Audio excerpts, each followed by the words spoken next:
Mantan juru bicara pemerintah untuk penanganan COVID-19, Ahmad Yuryanto meninggal dunia, Sabtu, tanggal 21 Mei tahun 2022 petang. Sebelum meninggal, Yuryanto sempat dirawat di RSPAD Gatot Subroto, karena kanker usus. Kabar meninggalnya Yuri dibenarkan pihak Kementerian Kesehatan. Dalam perawatannya, Ketua Dewan Pengawas BPJS Kesehatan itu, sempat menjalani kemoterapi. Nama Ahmad Yuryanto dikenal publik secara luas, utamanya sejak menjabat sebagai juru bicara pemerintah untuk penanganan COVID-19. Ia lahir di Malang, tanggal 11 Maret tahun 1962. Yuri merupakan alumni Fakultas Kedokteran Universitas Airlangga Angkatan 1990. Sejak mahasiswa, Yuryanto sudah mulai dekat dengan dunia semi-militer. Ia menjadi komandan resimen mahasiswa, Menwa, pada tahun 1986 sampai 1988 dan bergabung dengan Akademi Militer setelah lulus. Yuryanto memulai karir di dunia militer sebagai perwira utama kesehatan daerah militer 5 Brawijaya.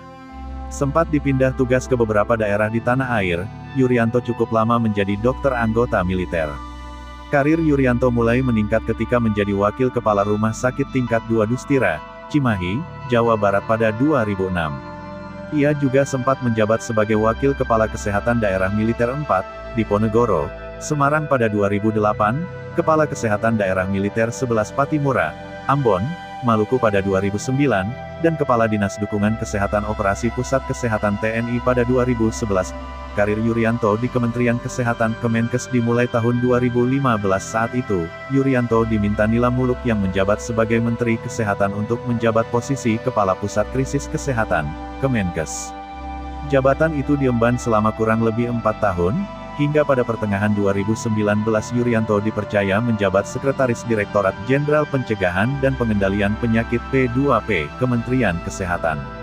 Selanjutnya, awal pandemi COVID-19 melanda Indonesia, Yuryanto ditunjuk sebagai juru bicara pemerintah, untuk penanganan COVID-19.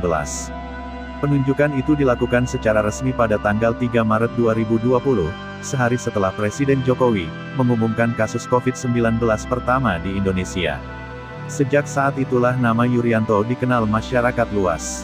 Setiap sore, wajahnya menghiasi layar kaca untuk menyampaikan informasi terbaru mengenai penanganan virus corona di tanah air. Terima kasih sudah nonton, jangan lupa like, subscribe, dan share ya!